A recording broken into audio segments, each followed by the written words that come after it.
किसी जंगल में एक बंदर चटोरी लाल रहता था। उसे मिठाइयाँ बहुत पसंद थी, लेकिन जंगल में मिठाइयाँ कहाँ मिलती? इसलिए उसने सोचा, क्यों न मैं खुद ही मिठाई की दुकान खोल लूं। उसने एक बड़ी सी चट्टान पर चटोरी लाल की स्वादिष्ट दुकान का बोर्ड लगा दिया और दुकान खोल ली। चटोरी लाल के पास कुछ भी नहीं था, लेकिन वह बहुत चालाक था। उसने हाथी से कहा, महाराज, मैं जंगल की सबसे स्वादिष्ट मिठाइयाँ बनाता हूँ। अगर आप मेरी दुकान पर आएंगे, तो सब जानवर आपको बहुत बड़ा राजा मानेंगे। हाथी खुश हो गया और उसने झट से 10 केले देकर कहा, चलो, मुझे मिठाई दो। बंदर ने केले लिए और हाथी को पत्ते पर चिपकी हुई थोड़ी सी शहद की बूंदें दे दी। हाथी ने चखा और सोचा, वाह, मजेदार स्वाद। अब तो जंगल के सारे जानवर बंदर की दुकान पर आने लगे। हिरन आया, उसने 5 गाजर दी और बदले में उसे पेड़ के पत्तों में लिपटी शहद की बूंदें मिली।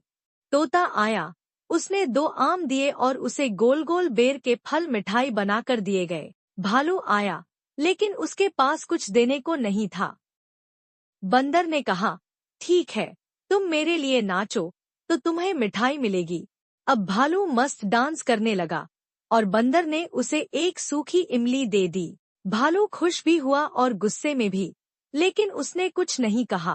कुछ हफ्तों बाद एक चालाक लोमड़ी फुर्ती जंगल में आई। उसने देखा कि सब जानवर बंदर की दुकान की तारीफ कर रहे हैं। लोमड़ी ने दुकान से मिठाई ली और ध्यान से देखी। अरे, यह तो बस जंगल की चीजें हैं, कोई खास मिठाई नहीं। वह हंसकर बोली, अरे मूर्खों, बंदर ने हम सबको बेवकूफ बना दिया। अब सारे जानवर गुस्से में आ गए और बोले, अरे, हमने तो इसे केले, आम और गाजर दिए और बदले में हमें कुछ खास नहीं मिला।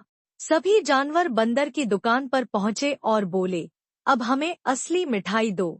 बंदर घबरा गया और बोला, अरे भाइयों, असली मिठाई तो हमारे दिल की खुशी होती है। हाथी गर्जा, अब असली मिठाई नहीं दी तो तुम्हारी दुकान बंद। बंदर को अपनी गलती समझ आई और उसने दुकान बंद कर दी।